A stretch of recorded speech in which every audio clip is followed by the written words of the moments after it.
Amado Señor, bendito seas por la paciencia, la misericordia y tu rica misericordia, Señor, que hay en Cristo Jesús. Por esta paciencia que has tenido para con nosotros, Señor, que aún siendo inmerecedores de predicar de ti, Señor, nos has dado este llamado, esta encomienda de enseñar a otros lo que tú nos has enseñado, Señor, a guardarlas, a atesorarlas, ponerlas por obra. Padre, hay tanta gracia derramada en nuestra congregación y en el cuerpo de Cristo, Señor, para abrir la Escritura y que seas tu palabra, Señor, trayéndonos esperanza para el verdadero cambio. No es una estrategia, no es un plan humano, es tu palabra misma, Señor. Y hay temas como el día de hoy en el que te damos gracias que están ahí. En otros han sido difíciles, mis hermanos y yo, algunos con diagnósticos difíciles médicos, otros, Señor, con pérdidas familiares, otros, Señor, con ajustes en las finanzas, otros, Señor, en cuestión del uso de la lengua, Padre. Y así podríamos citar a cada uno, pero no se trata de ser pecadocéntricos. Eres tú el que brilla a través de tu Escritura. Eres tú el Señor, el que habla con esperanza y con denuedo.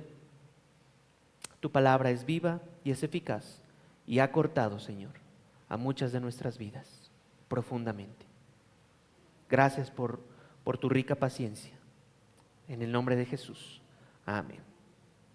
Santiago capítulo 5, versículo 7, ¿sí? Exhortación a la paciencia es el título. Dice así: por tanto, hermanos, sean pacientes hasta la venida del Señor. Miren cómo el labrador espera el fruto precioso de la tierra, siendo paciente en ello hasta que reciba la lluvia temprana y la tardía. Sean también ustedes pacientes, fortalezcan sus corazones, porque la venida del Señor está cerca. Hermanos, no se quejen unos contra otros, para que no sean juzgados. Ya el juez está a las puertas. Hermanos, tomen como ejemplo de paciencia y aflicción a los profetas que hablaron en el nombre del Señor. Miren, que tenemos por bienaventurados a los que sufrieron. Han oído de la paciencia de Job y han visto el resultado del proceder del Señor, que el Señor es muy compasivo y misericordioso. Que Dios bendiga su palabra. En el versículo 7 dice, por tanto, ¿qué? Por todo lo que ya se dijo anteriormente. Hubo una advertencia a los ricos en donde ya pudimos aterrizarla con esperanza al arrepentimiento. Pudimos hablar acerca de la incertidumbre de la vida, en el cómo la vida es como una neblina. También Santiago ya habló acerca de los conflictos y las guerras, que esto estaba sucediendo en el contexto de la iglesia primitiva. Santiago estaba abordando estos conflictos que estaban minando la relación de armonía que Dios espera en el pueblo de Cristo. No tan solo es una armonía que tenga que suceder de manera espontánea. Todos estamos llamados a mantener esa armonía, a vivir en amor al prójimo y en mantener ese vínculo que es el amor de Dios, el amor ágape para con todos. Vimos acerca del amor, de la sabiduría de lo alto. Sin embargo, aquí Santiago, cuando dice en el versículo 7, por tanto, ya después de esta advertencia a los ricos, y que ya vimos que esta advertencia no tan solo es para aquellos que han acumulado, sino para todos, para los que tienen y no tienen, en el uso de los recursos como mayordomos del Señor. Dice, por tanto, hermanos, aquí ya está haciendo esta aclaración, sean pacientes hasta la venida del Señor. La palabra paciencia en esta porción es diferente a la paciencia que Dios ya había hablado o Santiago ya había hablado anteriormente. Primeramente, la paciencia no es como échale ganas y apechuga, como el chilango podría decir. Ahí aguanta, pechuga, así, aguanta vara. Primeramente se desprende de una virtud, de un atributo, de una perfección de Dios, ¿sí? Y en este atributo que ejerce Dios cuando no castiga inmediatamente las ofensas que le hacen los hombres. Esto está en Romanos 2:4, ¿sí?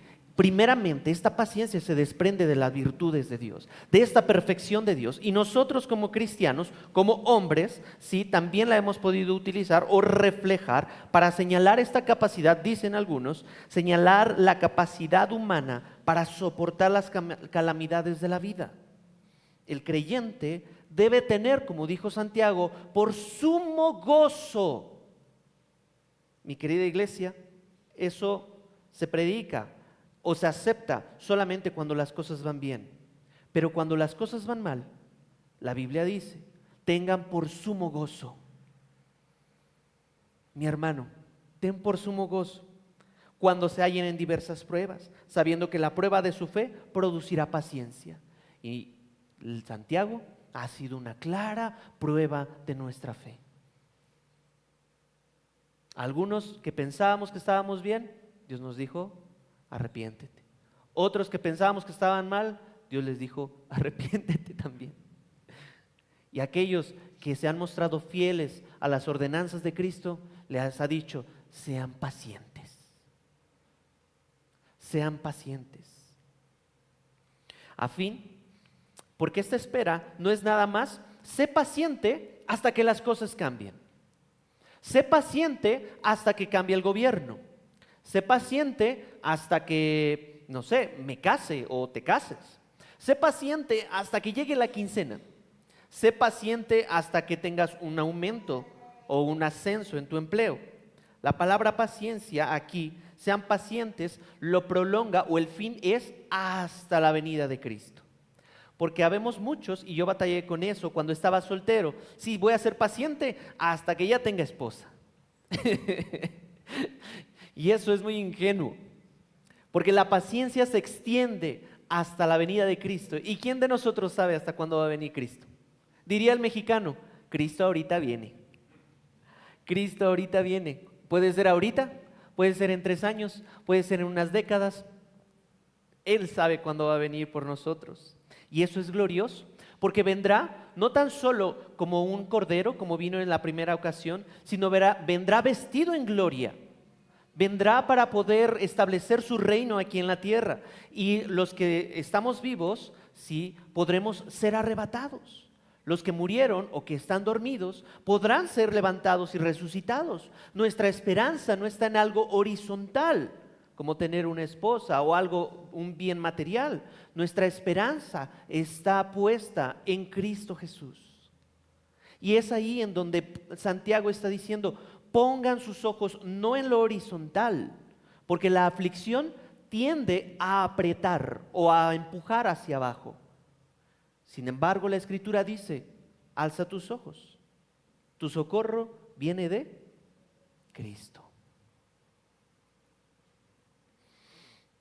Es decir, mi querido cristiano, la espera en Dios no es pasiva. La espera en Dios no es, ok, Dios ya entendí. Voy a ser paciente y voy a estar en mi casa hasta que tú me mandes a la sierva. Voy a ser paciente y así como por arte de magia, ¿quién es? La sierva por el cual has orado.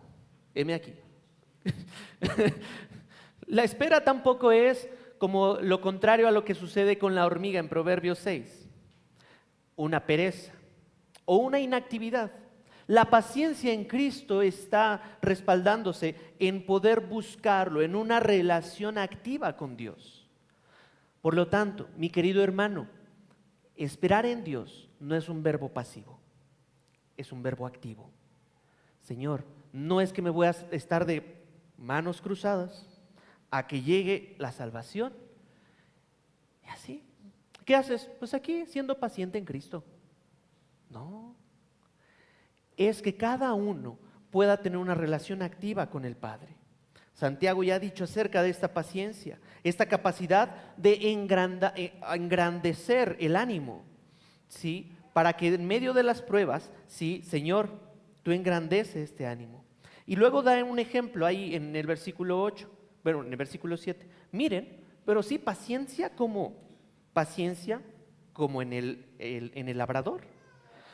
Yo crecí por mis 18 años en Silao, Guanajuato, un pueblo agrícola, en donde toda la zona del Bajío es agrícola. León de las lechugas, Irapuato de las fresas. Ajá, bueno, Celaya es como de esos raros, Celaya de la Cajeta. Y Silao, ¿sí? Silao de las limas. Era conocido así. Recuerdo, sí, que mis padres vivían en una zona rural. Y yo nunca tuve la oportunidad de poder trabajar en el rancho labrando y echando el arado. Pero ellos me contaban de que era importante de que pudieran ir respetando las temporadas. ¿Sí? El agua, le decían el temporal, la riega del temporal. Y había ciertas épocas en las que araban la tierra, echaban la semilla, ¿sí? Luego esperaban a que las aguas vinieran, y lo que les trajo pues una gran enseñanza era esta virtud. La del labrador es su paciencia. Porque por largo tiempo, cuando tú echas la semilla y esperas a que llegue la lluvia, no ves gran cosa. Si algunos recuerdan este experimento que tuvieron algunos en primaria, de biología o algunas materias similares, cuando te dejaban la tarea de poner un frijolito en el algodón, ¿sí le hicieron algunos? ¿Sí? Para mí me chocaba porque era poner el frijolito y tardaba mucho tiempo. Yo era un niño y yo decía, pero ¿por qué tarda tanto? Y también me chocaba esos monitos, ¿sí? Que son como de media, de mujer, y que los hacen como con figuritas y luego le tienes que echar agua y luego le salía el pelito. Ajá, ¿sí se acuerdan de esos? Yo decía, ¿por qué no crece inmediato? Bueno, es que yo no estaba familiarizado con esa labor. ¿Alguno de aquí sí está familiarizado con labrar la tierra? ¿Usted? Claro, usted tiene ahí su huerto, claro, allá. ¿Alguien más está familiarizado con labrar la tierra? ¿Con meter mano ahí al arado? ¿No? Allá, muy bien. Genial. ¿Te dedicas o te dedicaste o trabajaste? Tu papá, ok.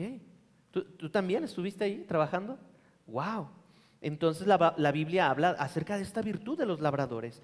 Tengan paciencia, porque después de que suceda ya el crecimiento, no se busca que uno siembre una planta, crezca la planta y luego se muera la planta, sino lo que se busca es el fruto. Y en ese fruto dice la Biblia, un fruto precioso.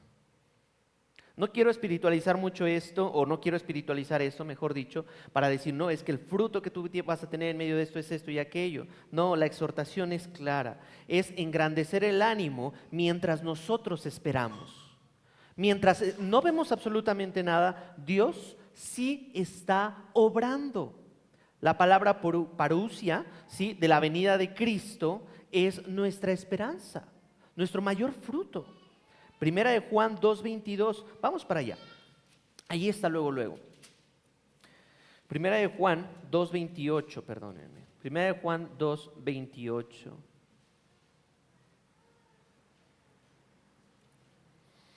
El fruto que tiene el cristiano, o el mayor anhelo que debe tener el cristiano, es la venida de Cristo, no tan solo un fruto por ahorita, ¿sí? Dice 1 Juan 2:28, y ahora, hijos, permanezcan en Él. Otra indicación clave mientras esperamos, permanecer, para cuando se manifieste, tengamos confianza y no nos apartemos de Él avergonzados en su venida.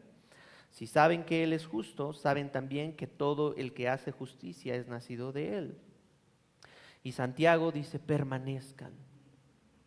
Tanto en los primeros versículos como aquí utilizando esta palabra, aguantan, mucho aguante. Se refiere a tener paciencia.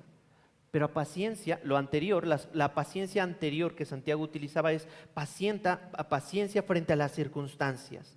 Esta palabra de paciencia es con respecto a las personas. Paciencia con respecto a las condiciones que trae la relación con las personas. ¿Sí? El cristiano, ¿cómo debería experimentar esa paciencia mientras esperan el retorno del Rey, de Cristo? ¿Sí? Un gran ejemplo, ya lo vimos, es ¿cómo debe de responder? Relacionándose con el Padre. Los labradores judíos, ¿sí? Araban y sembraban en los meses de otoño. Esto es algo de contexto histórico para que veamos cómo para ellos era muy ávido esta ilustración, o muy entendible esta ilustración. La lluvia temprana ablandaba el suelo. La lluvia tardía en febrero, marzo, era para cosechar o madurar la cosecha. Y el labrador tenía que esperar muchas semanas para que la semilla produjera fruto, un fruto precioso de la tierra. Aquí está el secreto de la perseverancia. Cuando las cosas se ponen difíciles, Dios está produciendo una cosecha en nuestra vida. Él quiere que el fruto del Espíritu Santo crezca en nuestras vidas. Y los medios que Dios utiliza son las pruebas y las tribulaciones.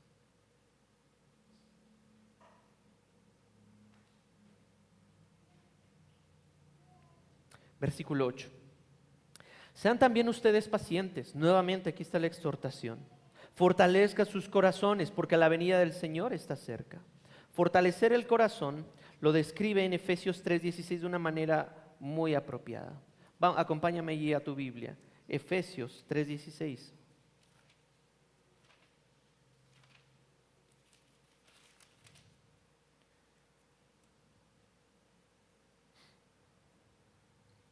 Efesios 3:16, en esta oración de Pablo por los Efesios, dice: le ruego que Él, o sea Dios, les conceda a ustedes, conforme a las riquezas de su gloria, el ser fortalecidos con poder por su Espíritu en el hombre interior.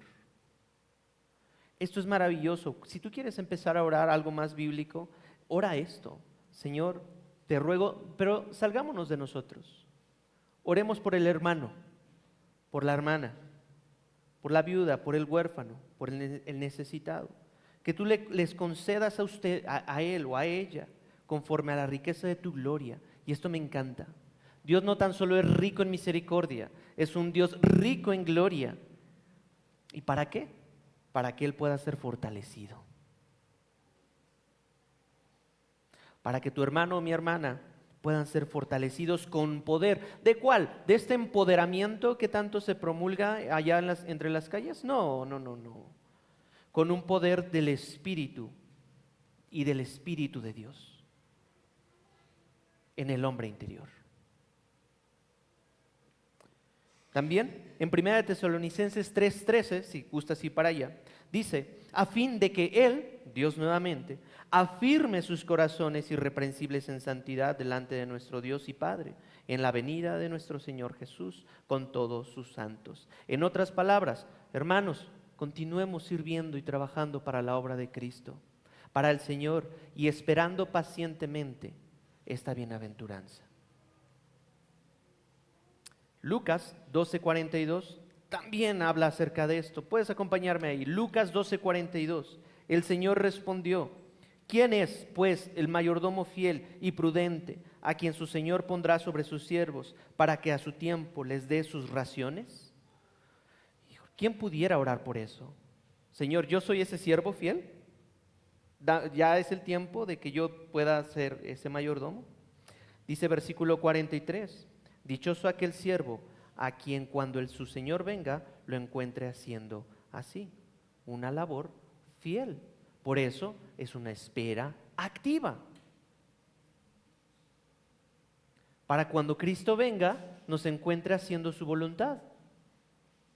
Y si el dicho mexicano es que Cristo ahorita viene, bueno, eso no lo dice la Biblia, pero Cristo viene pronto, o la venida de Cristo es pronto, ¿sí?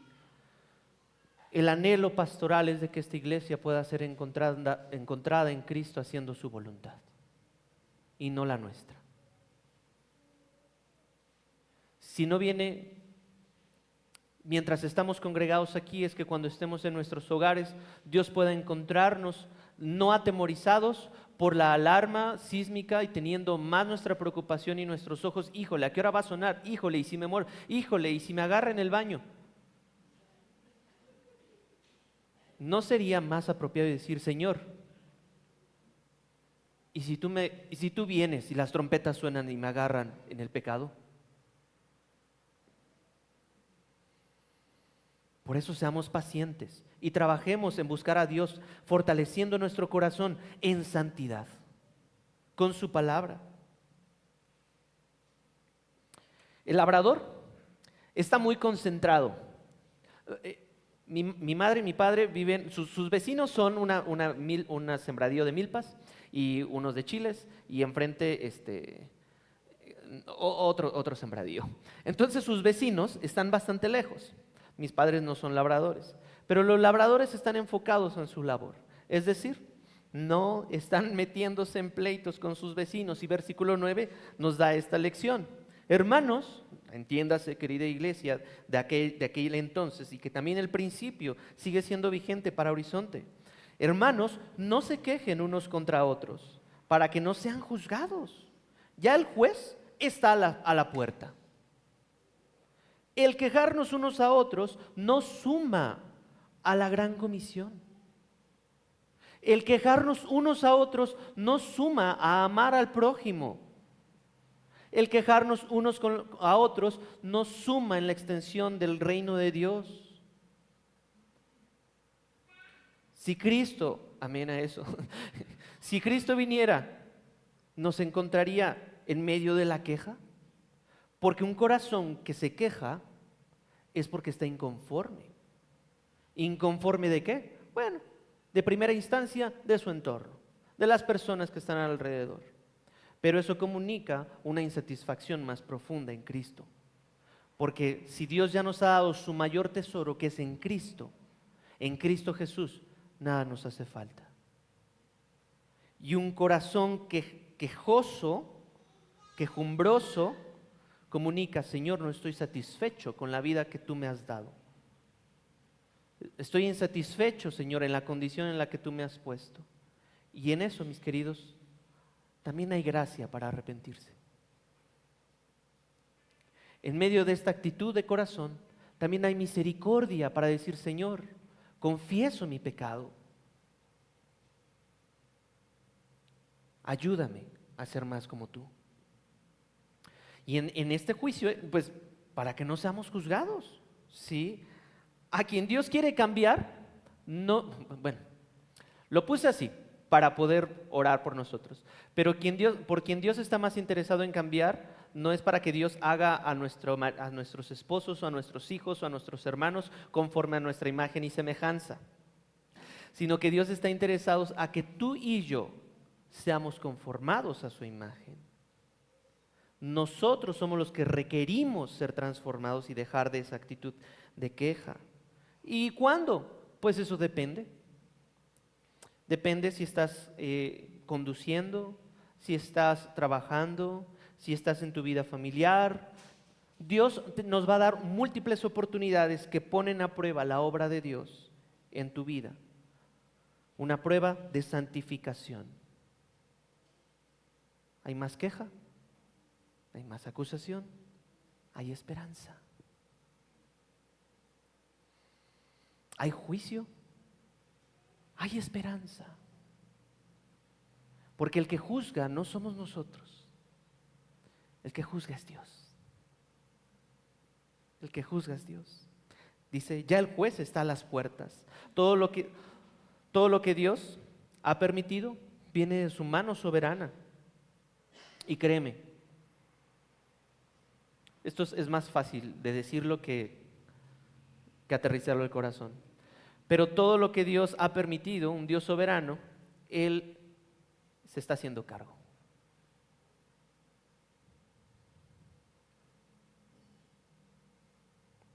Acompáñame a 1 Corintios 4:5.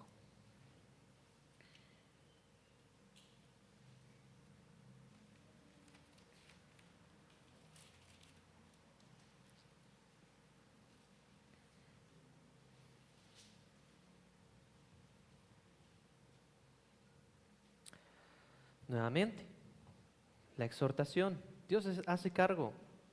Déjaselo a Dios.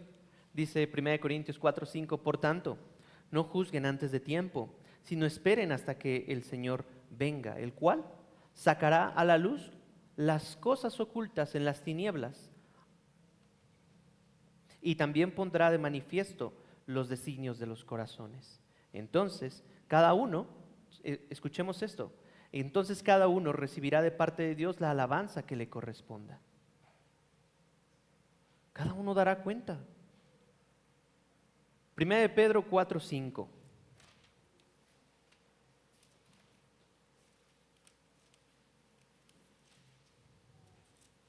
Sé paciente. 1 Pedro 4:5. Pero ellos darán cuenta a aquel que está preparado para juzgar a los vivos y a los muertos. Dios va a juzgar, no yo. Yo tan solo puedo ser un siervo inútil que hace lo que se me ha sido encomendado, para exhortar, para animar, para comunicar lo que Dios me ha dicho. Así tú y yo somos siervos del Señor. Sigamos, versículo 10 de Santiago.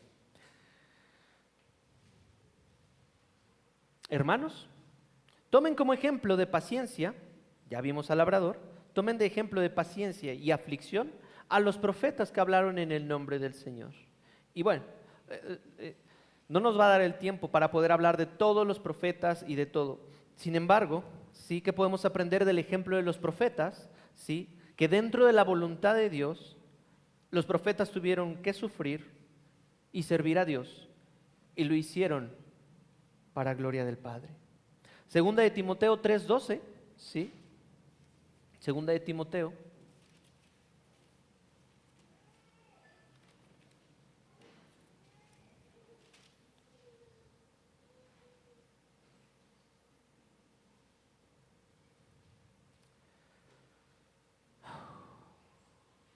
Querida iglesia, si tú quieres ser servidor de Cristo, escucha esto, los profetas sufrieron.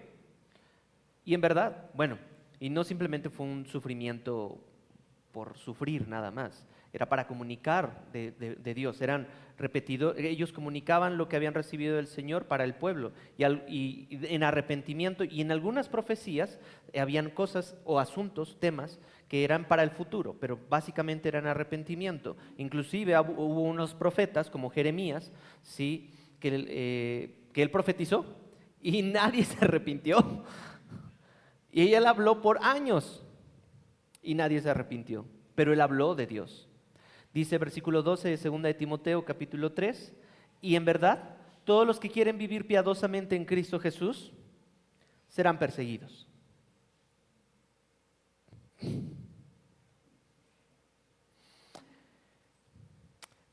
Cuando nosotros contemplamos nuestro dolor y nuestro sufrimiento, ocurre un desánimo. Pero cuando comenzamos a quitar nuestros ojos de nosotros mismos y empezamos a contemplar, como 2 de Corintios 3:18 dice, la gloria de Dios a este varón sufriente, porque todos estos profetas nos apuntaban a este varón, a este hombre que sufrió, varón de dolores, que él sí experimentó un quebranto real, no como nosotros, que esta leve tribulación momentánea no se compara con lo que Cristo realmente sufrió, y empezamos a contemplar la obra de Cristo. Entonces tú y yo podemos tener una transformación.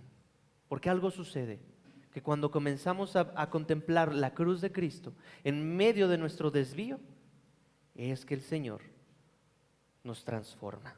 En medio de la aflicción, y todos hablaron en nombre del Señor, es una paciencia que involucra una relación. Salmo 135 dice, espero en el Señor. En Él espera mi alma y en su palabra tengo mi esperanza. Salmo 135.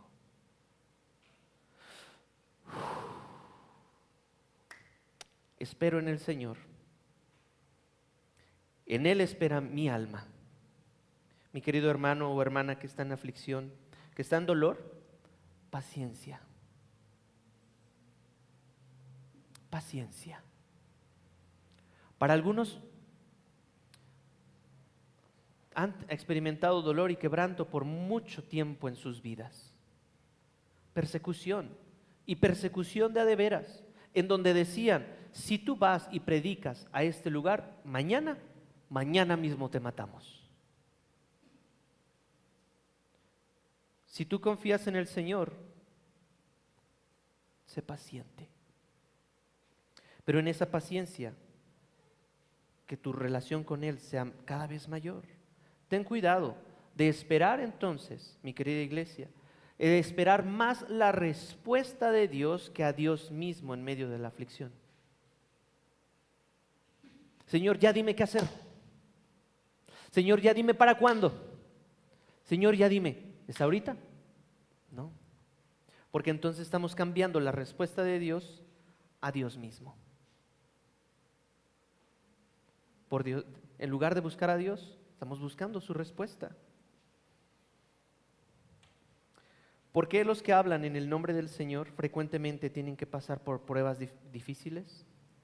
Porque su vida, dice un autor, comentarista, Warren Wiersbe, para que su vida corrobore su mensaje, necesitamos recordarnos que nuestra paciencia en tiempos de sufrimiento es un testimonio para los que nos rodean.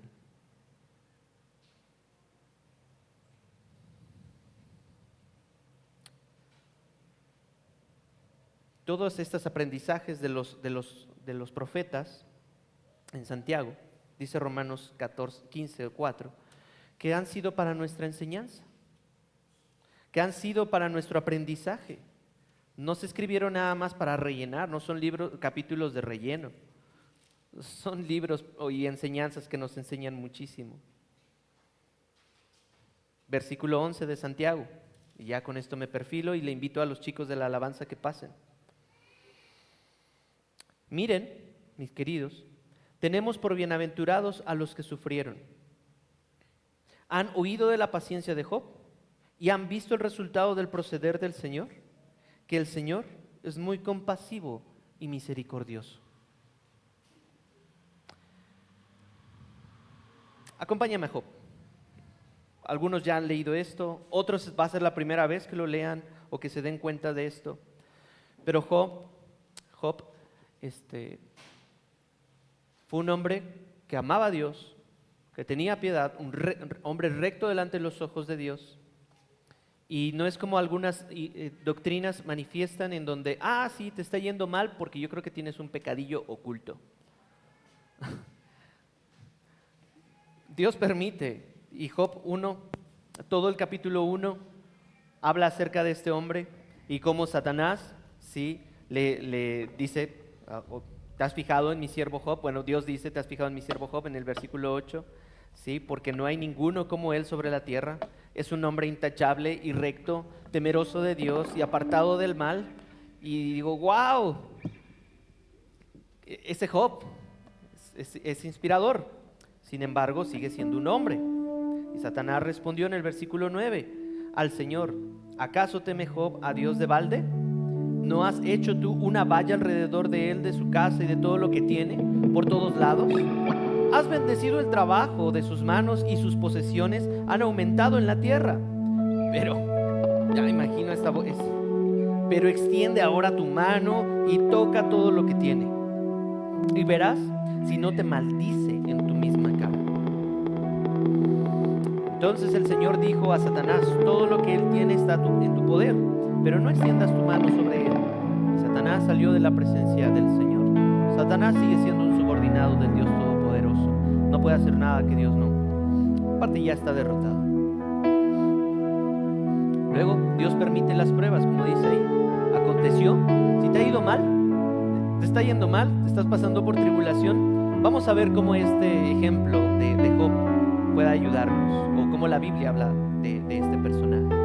Y aconteció que un día en que los hijos y las hijas de Job estaban comiendo y bebiendo en la casa del hermano mayor, vino un mensajero a Job y le dijo: los bueyes estaban arando y las asnas paciendo junto a ellos, y los sabeos atacaron y se los llevaron. También mataron a los criados a filo de espada. Solo yo escapé para contárselo a usted. Mataron a los hijos de Job. Eso ya es un golpe fuerte. Versículo 16: mientras estaba hablando, vino otro y dijo: fuego de Dios cayó del cielo y quemó las ovejas y a los criados y los consumió. Solo yo escapé para contárselo a usted.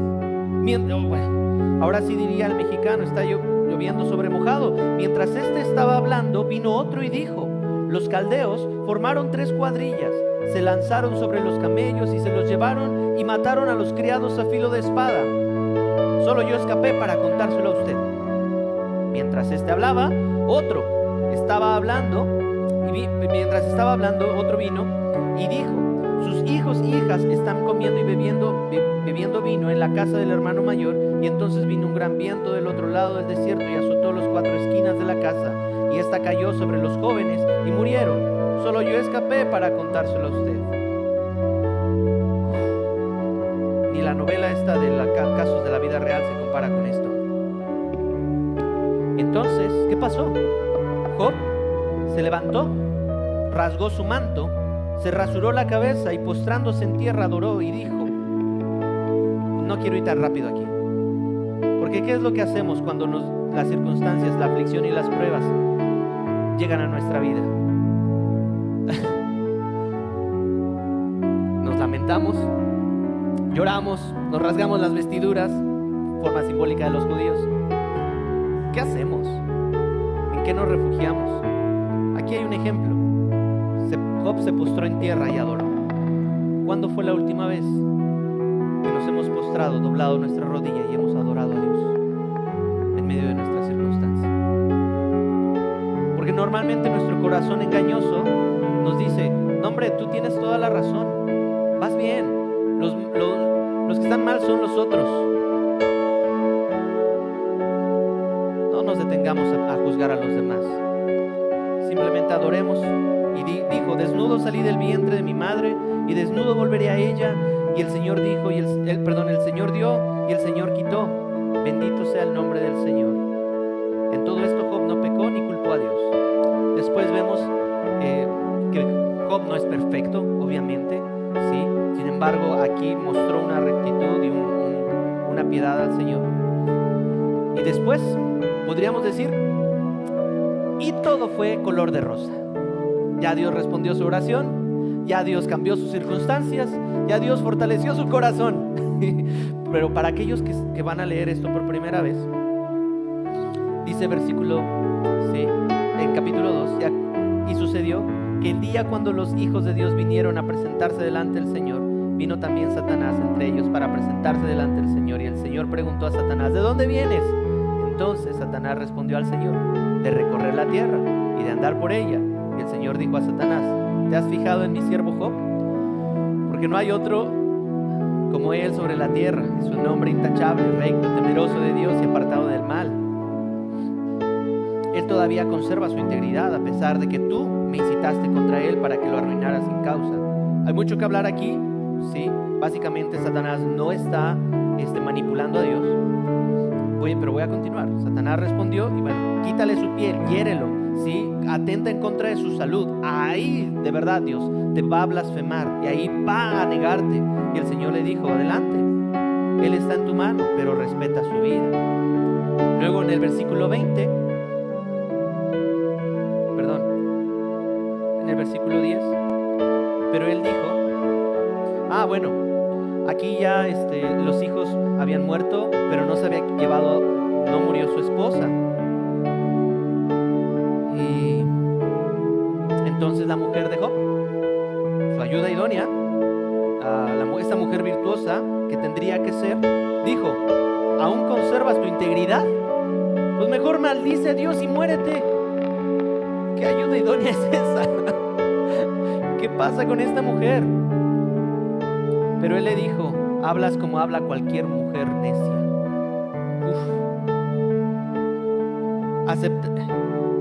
Y esto es glorioso. Dios sabe en la condición en la que vienes el día de hoy. ¿Aceptaremos el bien de Dios, pero no aceptaremos el mal? Deja que esa palabra decante en nuestro corazón. Todo lo que pasa en nuestra vida, Dios lo tiene todo controlado.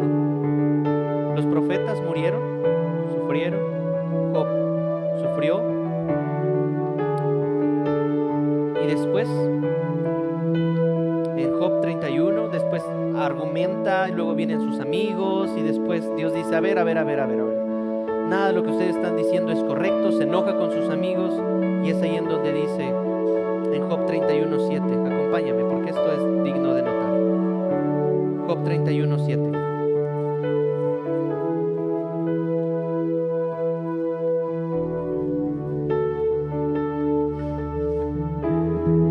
Si mi paso se ha apartado del camino, Job 31:7. Si mi corazón se ha ido tras mis ojos, y si alguna mancha se ha pegado en mis manos, que yo siembre y otro coma, y sean arrancadas mis cosechas, es una señal de arrepentimiento.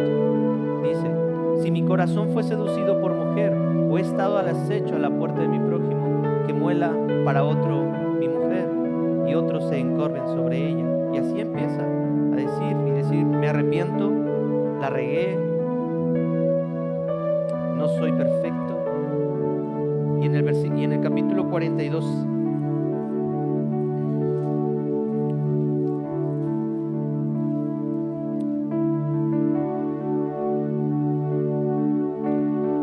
versículo 1 dice: entonces Job respondió al Señor, después de que Dios ya estaba confrontándolo: a ver, ¿qué haces ahí en tu drama?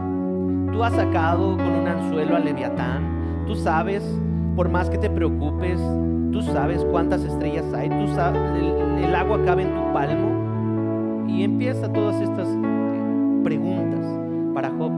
Luego, entonces, en el capítulo 42, respondió al Señor. No me imagino poder debatir con Dios y cómo uno se hace chiquito y Él se hace más grande. Y entonces Job respondió al Señor: yo sé que tú puedes hacer todas las cosas y que ninguno de tus propósitos puede ser frustrado. ¿Quién es este que oculta el consejo sin entendimiento? Por tanto he declarado lo que no comprendía, cosas demasiado maravillosas para mí que yo no sabía. Y aquí yo creo que hay algunos creyentes que habían escuchado de Dios, habían proclamado de Dios, pero no lo comprendían. Versículo 4 dice: escucha ahora y hablaré, te preguntaré y tú me instruirás. He sabido de ti solo de oídas, pero ahora mis ojos te ven. Por eso me retracto y me arrepiento en polvo y ceniza.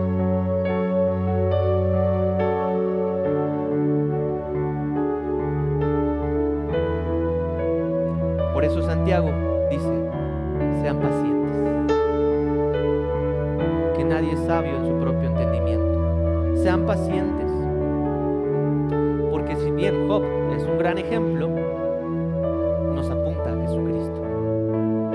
Todas las circunstancias estaban en contra de Job y otros personajes. Perdió sus riquezas, hijos, todo. Su esposa le dijo: muérete, maldice a Dios. Sus amigos no le eran favorables, lo acusaron de ser hipócrita, de ser merecedor del juicio de Dios. Y Dios apareció, rico en misericordia. Y cuando Job, un pecador, clamó, Dios le respondió en medio de su aflicción. El Señor terminó así. No sabemos qué es lo que Dios está cultivando ahorita en nuestra vida. ¿Han visto el resultado del proceder del Señor? Job, pues lo podemos ver en retrospectiva por la evidencia que tenemos en la Biblia, pero a veces es muy difícil ver ese fruto cuando estamos en medio de la aflicción. Pero el Señor, eso sí sabemos, es muy compasivo y misericordioso.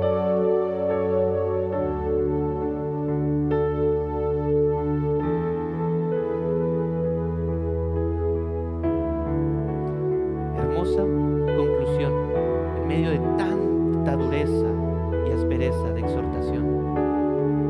Hermoso sea nuestro Dios y su palabra, porque termina con esperanza.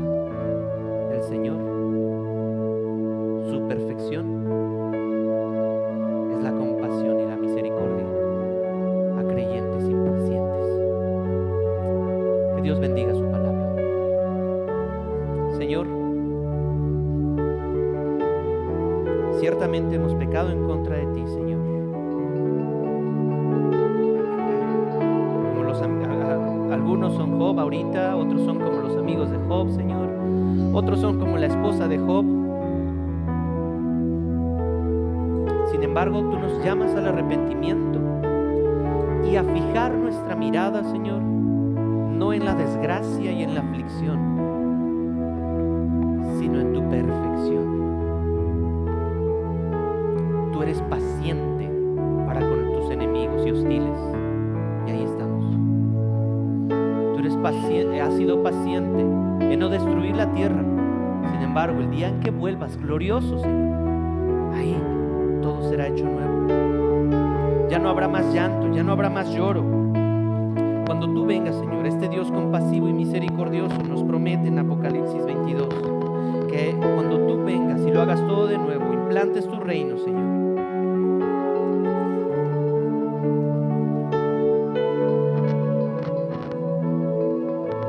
Por tanto, yo vengo pronto y mi recompensa está conmigo para recompensar a cada uno según sea su obra. Yo soy el Alfa y el Omega, el principio y el último, el principio y el fin. Bienaventurados los que lavan sus vestiduras para tener derecho al árbol de la vida y para entrar por las puertas a la ciudad. Lo único que nos puede lavar, dice Pedro, confiesen sus pecados delante de Dios. Y es aquí un tiempo para que tú y yo tengamos un tiempo de confesión. Delante del Señor, no delante de una persona. Ponle nombre a tu pecado, aunque duela.